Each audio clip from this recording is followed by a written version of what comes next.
Manhood is exceptionally hard, and life is hard. But how you shape yourself will determine how hard it is for you and how miserable it will be. As a man, there is no easy life. Your life is not about being easy.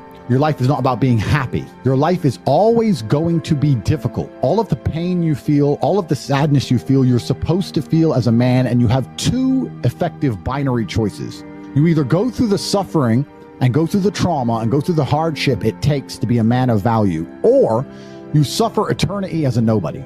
And being invisible, I would argue, is almost worse. You can have a very stress-free life if you work in Starbucks. You don't care about the Starbucks once you clock off. You go home, you play video games, and you exist until you die. That's stress-free, but you have to suffer being a nobody. Alternatively, you can go out there into the world, try and implement your mark on the world, work hard, try to get rich, more money, more problems.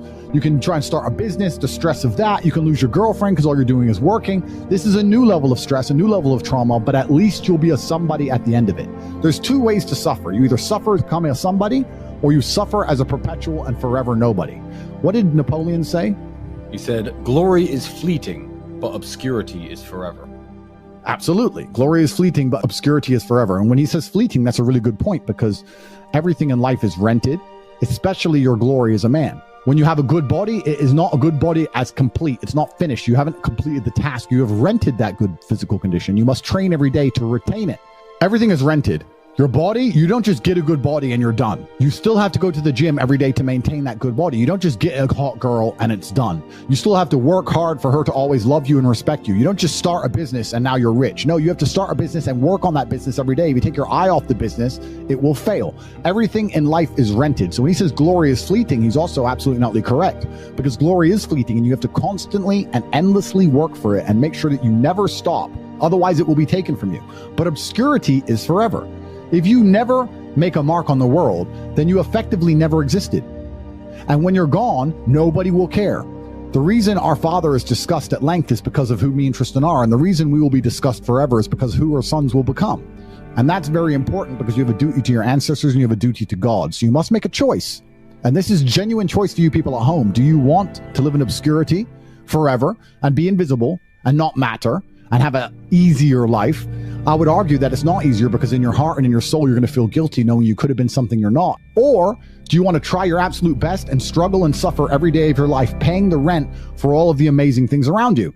We pay endless rent. We pay rent for our bodies. We pay rent for our relationships. We pay rent to keep our kids. We pay rent to keep our business. We pay rent to keep our freedom. Every single day is work to pay the rent. It's absolutely never ending, and you have to make that choice. So if you have a pen and paper in front of you, you need to decide. Do you want to be invisible with a lower rent bill, or do you want to be important and work hard and suffer to make sure that the rent is paid? It's a choice you must make, and it's binary, and you must be extremely dedicated towards the decision you finally make. Absolutely everything as a man is your responsibility.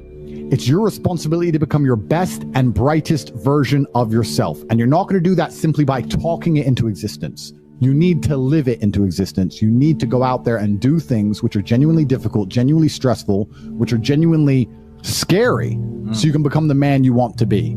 So you have to take responsibility for these things, and you have to seek them and choose and find the correct difficulties for you to overcome, so you can build a character worth having.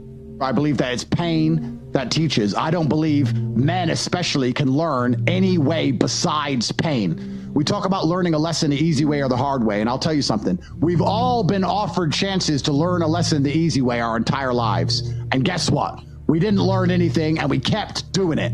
It's natural, intrinsic inside of men. You'll see a man drive a car too fast and almost crash 100 times, and he won't learn his lesson until he's crashed that car. We only learn things the hard way. It's only pain that can teach a man. Every single time something bad happens to me, that's how I see it. I see it as God teaching me to make me more wise, more formidable, a more capable opponent, and that's how you have to approach life. Every single hero in every single movie goes through adversity. There's never been a hero movie where all he does is win. No, to be a hero, you have to suffer. If you're suffering in some degree, even if you're a normal guy with a normal job and you're suffering at your job, or you're heartbroken because your girl left you, or whatever, if you're suffering, that's part of your hero's journey. There is no hero's journey without suffering. If you have an easy life the whole way through, you never get to be a hero. That's the whole point of being a man, is that you're supposed to suffer. You're supposed to eat pain for breakfast. You're supposed to come and grow into a better version of yourself.